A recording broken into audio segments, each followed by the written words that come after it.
अभी सब्सक्राइब करें हमारे YouTube चैनल ईश्वर टीवी को और देखिए वीडियोस सबसे पहले। कहते हैं जो व्यक्ति अपने जीवन में व्रत रखता है, जिसमें स्पेशली विशेष रूप से एकादशी व्रत रखता है और निरंतर वो एकादशी व्रत रखता है, तो एकादशी का व्रत ही उसे देवलोक दे सकता है, देवलोक देवता बना सकता है। सिर्फ एकादशी के व्रत की इतनी महिमा है। लेकिन आज के इस युग में रखने वाले रखते भी हैं और नहीं रखने वालों को कितना ही समझाओ उन्हें समझ नहीं आता। लेकिन हर गोविंद के प्यारे को एकादशी व्रत तो अवश्य ही रखना चाहिए। यह भगवान को थैंक यू कहने का एक बहुत छोटा सा, बहुत सुंदर सा साधन है। जो उसने ये जीवन दिया, जो सुंदरता दी, जो श्रेष्ठता दी, सब कुछ जो दिया है, हमें उसे इस एकादशी व्रत से धन्यवाद तो देना ही चाहिए। ये हमारा और आपका परम कर्तव्य है और ये हमें निभाना चाहिए। मैं ये बात इसलिए कह रहा हूं क्योंकि एकादशी व्रत, जैसे आज भी हम लोग व्रत में हैं, इसका सबसे बड़ा दर्शन है कि हमारे शरीर को स्वस्थ करता है। मैंने कई बार इस चीज की चर्चा की है। आज चूंकि एकादशी है तो उस पर भी चर्चा करेंगे। एकादशी व्रत शरीर की स्वस्थता के लिए बहुत आवश्यक है।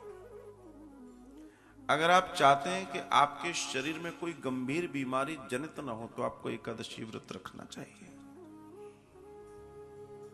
और कम से कम एकादशी व्रत तो रखना ही चाहिए। वैसे तो वीक में एक बार व्रत रखना चाहिए,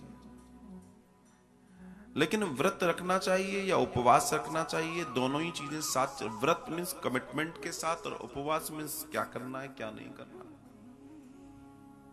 तो उस कमिटमेंट की अगर चर्चा करूं तो फिर लोगों से यह भी मैं कह दूं कि भैया व्रत ही रखना है, फलाहार ही करना है।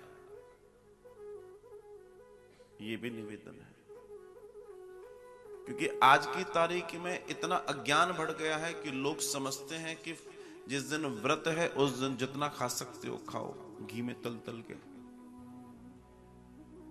ये आपके शरीर को बर्बाद कर देगा। और ये व्रत नहीं है, ये उपवास नहीं है, ये तो बल्कि आप रोज से ज्यादा खा गए। जितना आप रोज खाते हैं उससे कई गुना ज्यादा खा गए आप। तो ये कोई व्रत थोड़ी हुआ, ये कोई उपवास तो थोड़ी हुआ। ये तो उल्टा आप अपने शरीर के लिए आफत मोल ले लिए।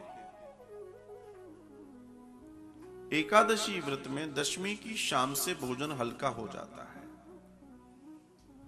और दशमी की शाम से ही आप कम से कम चावल तो नहीं लेते। और एकादशी के दिन भगवान का भजन, भगवान का चिंतन करते हुए पूरे दिन को बड़े प्रेम से गुजारते हैं, जिसमें आप फलों का आहार लें। फल, फ्रूट्स। अच्छा, मैं ये इसलिए भी कह रहा हूं कि ये जरूरी नहीं है कि आप फलों का आहार। कई बार ऐसे शरीर स्थितियां ये हो गई हैं कि वो सिर्फ फल ही नहीं ले सकते, कुछ लेना पड़ेगा उन्हें और भी। लेकिन अगर आप कर सकते हैं तो, क्योंकि आपको मालूम है जब आपसे कोई उपवास की बात करता है तो आपके दिमाग में फलाहार आता है। लेकिन फलाहार का मतलब साबूदाने की खिचड़ी नहीं होती। फलाहार का मतलब वो सब कुछ नाटक नौटंकी नहीं होती जो किचन में होती है। फलहार का मतलब थोड़ा संधि विच्छेद करके समझ लो, फलों का आहार इति फल आहार। तो जो विज्ञान हमारे ऋषि मुनियों ने हमें दिया था उपवास का, हमने उसको भी खंड-बंड कर दिया।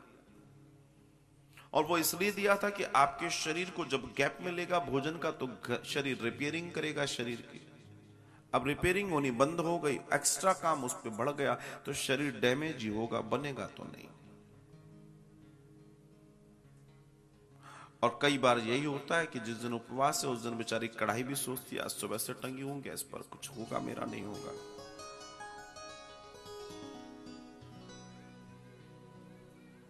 250 ग्राम खाने वाले लोग 500-500 ग्राम खा जाते हैं उस दिन। उससे अच्छा भैया मत रखो, कम से कम अपने जीवन को तो अच्छा बनाए रखो। शरीर को स्वस्थ रखने के लिए है व्रत।